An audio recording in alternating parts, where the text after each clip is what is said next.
Before we move on, I've got a little challenge for you that'll take 5 seconds to complete. So here's the deal. You just leave a like on this video, smash that subscribe button, and hit the notification bell, and you'll get 25 years of amazing luck. Try it. It really works. Russian researchers in the late 1940s kept 5 people awake for 15 days using an experimental gas-based stimulant. They were kept in a sealed environment to carefully monitor their oxygen intake so the gas didn't kill them, since it was toxic in high concentrations.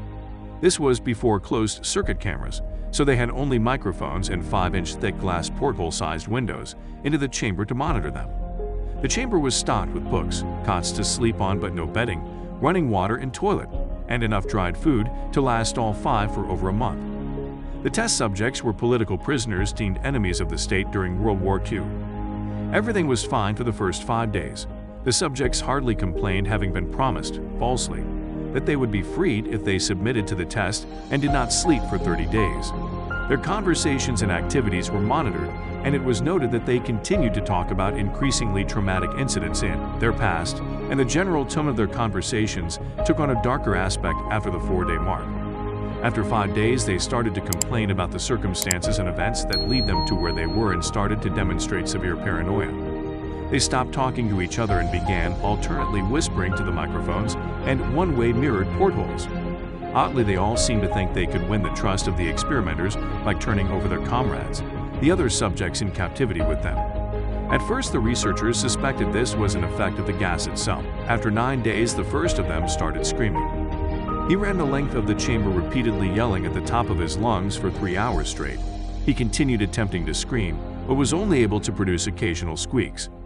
The researchers postulated that he had physically torn his vocal cords. The most surprising thing about this behavior is how the other captives reacted to it, or rather didn't react to it. They continued whispering to the microphones until the second of the captives started to scream. The 2 non-screaming captives took the books apart, smeared page after page with their own feces, and pasted them calmly over the glass portholes. The screaming promptly stopped. So did the whispering to the microphones. After 3 more days passed, the researchers checked the microphones hourly to make sure they were working, since they thought it impossible that no sound could be coming with 5 people inside. The oxygen consumption in the chamber indicated that all 5 must still be alive. In fact, it was the amount of oxygen 5 people would consume at a very heavy level of strenuous exercise. On the morning of the 14th day, the researchers did something they said they would not do to get a reaction from the captives. They used the intercom inside the chamber, hoping to provoke any response from the captives they were afraid were either dead or vegetables. They announced, "We are opening the chamber to test the microphones. Step away from the door and lie flat on the floor, or you will be shot. Compliance will earn one of you your immediate freedom." To their surprise, they heard a single phrase in a calm voice response: "We no longer want to be freed." Debate broke out among the researchers and the military forces funding the research. Unable to provoke any more response using the intercom, it was finally decided to open the chamber at midnight on the 15th day. The chamber was flushed of the stimulant gas and filled with fresh air, and immediately voices from the microphones began to object. 3 different voices began begging, as if pleading for the life of loved ones, to turn the gas back on. The chamber was opened and soldiers sent in to retrieve the test subjects. They began to scream louder than ever, and so did the soldiers when they saw what was inside. 4 of the 5 subjects were still alive, although no one could rightly call the state that any of them in life. The food rations past day 5 had not been so much as touched. There were chunks of meat from the dead test subjects' thighs and chests stuffed into the drain in the center of the chamber, blocking the drain and allowing 4 inches of water to accumulate on the floor. Precisely how much of the water on the floor was actually blood was never determined. All 4 surviving test subjects also had large portions of muscle and skin torn away from their bodies. The destruction of flesh and exposed bone on their fingertips indicated that the wounds were inflicted by hand, not with teeth as the researchers initially thought. Closer examination of the position and angles of the wounds indicated that most, if not all of them, were self-inflicted. The abdominal organs below the ribcage of all 4 test subjects had been removed. While the heart, lungs, and diaphragm remained in place, the skin and most of the muscles attached to the ribs had been ripped off, exposing the lungs through the ribcage. All the blood vessels and organs remained intact.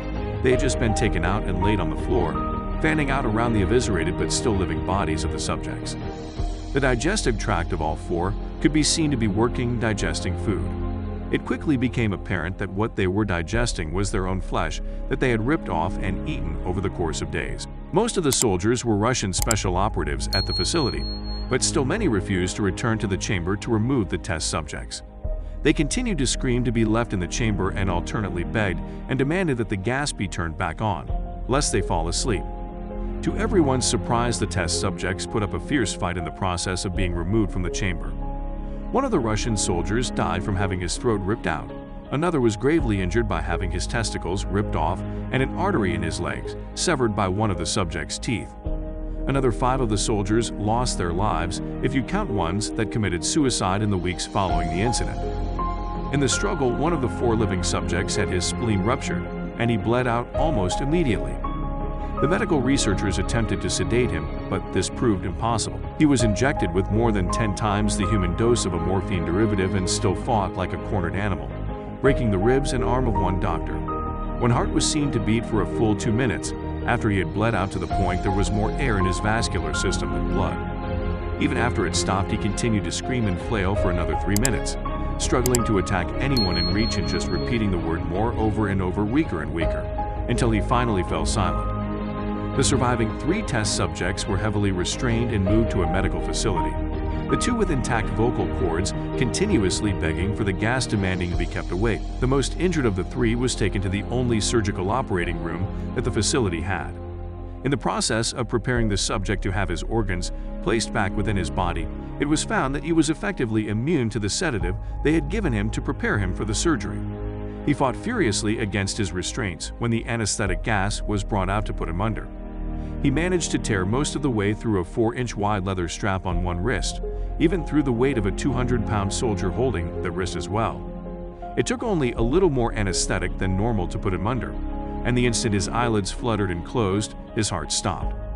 In the autopsy of the test subject that died on the operating table, it was found that his blood had tripled the normal level of oxygen. His muscles that were still attached to his skeleton were badly torn, and he had broken 9 bones in his struggle to not be subdued.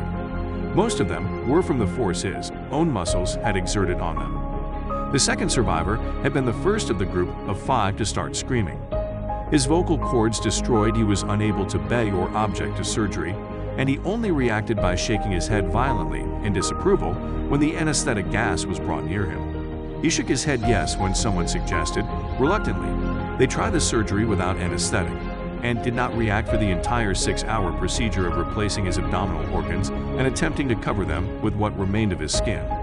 The surgeon presiding stated repeatedly that it should be medically possible for the patient to still be alive. One terrified nurse assisting the surgery stated that she had seen the patient's mouth curl into a smile several times whenever his eyes met hers. When the surgery ended, the subject looked at the surgeon and began to wheeze loudly, attempting to talk while struggling. Assuming this must be something of drastic importance, the surgeon had a pen and pad fetched so the patient could write his message. It was simple: keep cutting. The other 2 test subjects were given the same surgery, both without anesthetic as well, although they had to be injected with a paralytic for the duration of the operation. The surgeon found it impossible to perform the operation, while the patients laughed continuously. Once paralyzed, the subjects could only follow the attending researchers with their eyes. The paralytic cleared their system in an abnormally short period of time, and they were soon trying to escape their bonds. The moment they could speak, they were again asking for the stimulant gas. The researchers tried asking why they had injured themselves, why they had ripped out their own guts, and why they wanted to be given the gas again. Only one response was given: I must remain awake. All 3 subjects' restraints were reinforced, and they were placed back into the chamber awaiting determination as to what should be done with them.